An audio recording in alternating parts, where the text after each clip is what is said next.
Jamil Chad, na Band News FM.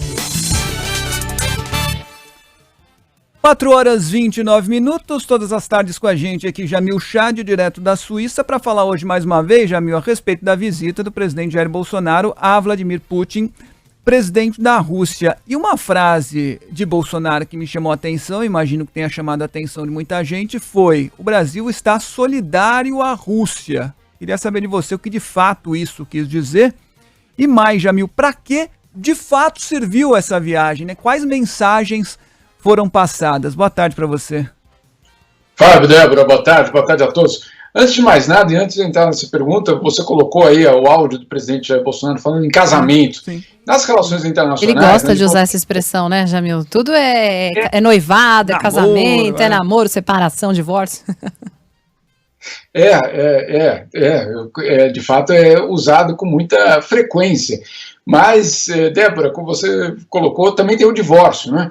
E aí é muito mais complicado. O problema é que na diplomacia e na política internacional não existem nem casamentos, nem amigos, só existem interesses. Países só têm interesses, essa é a verdade.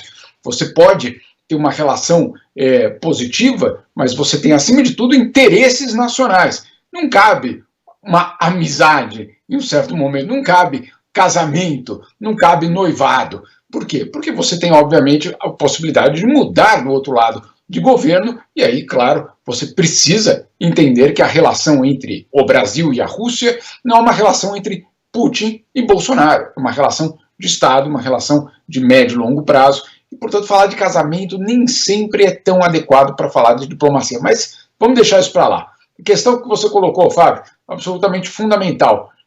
Essa palavra utilizada pelo presidente Bolsonaro chamou muita atenção, inclusive dos diplomatas estrangeiros. Foi uma palavra e foi uma frase muito cuidadosa. Cuidadosa, mas ao mesmo tempo muito preocupante para alguns. Solidário em que sentido? E solidário num momento de tensão entre o Ocidente e a Rússia? Pode ser interpretado dessa forma, e certamente do lado russo a interpretação dessa palavra foi justamente nesse sentido. Agora, do outro lado, a OTAN, os países europeus, os aliados, querem saber até que ponto essa solidariedade brasileira representa uma ruptura em relação ao Ocidente ou se é mais um jogo de cena do presidente Jair Bolsonaro. Na diplomacia, isso é conhecido, Fábio, como, na política externa, isso é conhecido como a diplomacia, de uma certa forma, do espaço, de você permitir esse espaço para negociar, para dizer, não foi bem isso que eu disse isso, mas a solidariedade era o povo russo e o futuro das relações bilaterais. Quando é perguntado pelos russos, ele pode sempre dizer, não, eu fui solidário com vocês, eu disse. Enfim, é aquela ambiguidade diplomática que pode servir em alguns momentos, mas neste momento de crise, ela obviamente gera muita tensão e muitas dúvidas sobre qual é o real motivo dessa visita do presidente Jair Bolsonaro no momento de crise internacional. A gente sabe muito bem, Fábio, que aí nas redes de aliados do presidente Bolsonaro vem circulando aí ideias de que ele teria tido um papel importante na paz entre Rússia e OTAN. Ele mesmo, na declaração hoje, ele disse que por coincidência, a visita aconteceu quando os russos retiraram as tropas. Ele chegou a dizer, por coincidência ou não, né? Isso. Claro que foi por coincidência, né? Não foi por coincidência, porque ela não aconteceu.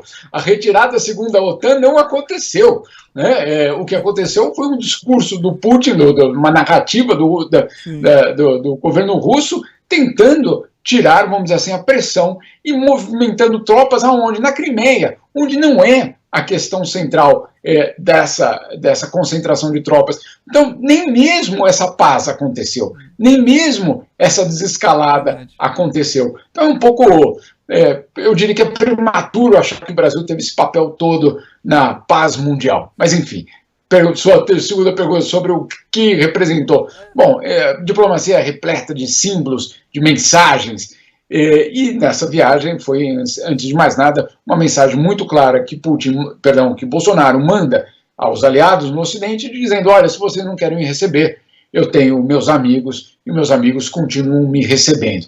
O problema é que esse amigo, justamente Putin, vive uma situação bastante complicada nesse momento. Agora, Fábio, a viagem foi repleta de incoerências, né? Começou o dia com ele indo homenagear um soldado russo. Qual soldado russo? O soldado russo da Segunda Guerra Mundial que lutou contra o nazismo. Quem eram os soldados russos? Eram soldados comunistas, né? E aí fica aquela pergunta, Bolsonaro não falou que queria acabar com o comunismo, que isso era um absurdo, etc. Como é que foi lá e prestou homenagem a um soldado, sim, de um regime comunista na época? Então isso ficou muito claro. A outra questão que fica evidente é que existem aparentemente duas regras para o presidente Jair Bolsonaro. A primeira delas é no Brasil, sem máscara, sem absolutamente teste, absolutamente negando o óbvio que é a pandemia, e chegando na Rússia não. Máscara, teste, isolamento, tudo o que o protocolo diz. Fato é que não vai ter aquele meme, né, da mesa de 6 metros que distanciava o Putin do Macron, né, uma reunião vazia, um em cada ponta, gerou meme, a mesa virou gangorra e muita zoeira nas redes sociais. Pelo menos o encontro com o Bolsonaro foi um pouquinho mais próximo, né, ambos sentaram um em frente ao outro, mas no meio da mesa, né, não ficou naquela gangorra, meme, acho que dessa vez não vai ter, né, Jamil?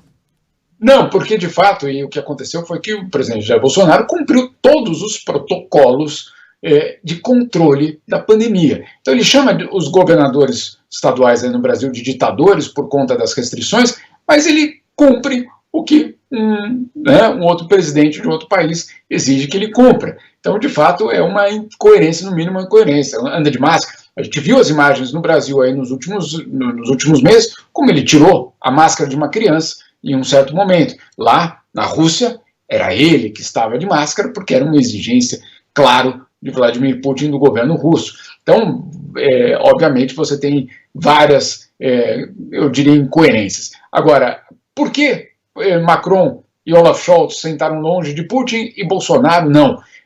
Eu já vi aí, inclusive, a Damares Alves dizendo isso é porque nós somos muito bem recebidos e etc. Não, não é por isso. A diferença é básica. A diferença é porque o Macron e o Olaf Scholz se recusaram a fazer os testes, não porque eles não acreditam na pandemia, não porque eles adotam um tom negacionista do governo Jair Bolsonaro, não. É porque eles temem, ou temiam, que justamente o seu DNA fosse retirado com aquele teste para eventualmente ser usado pelos serviços secretos da Rússia.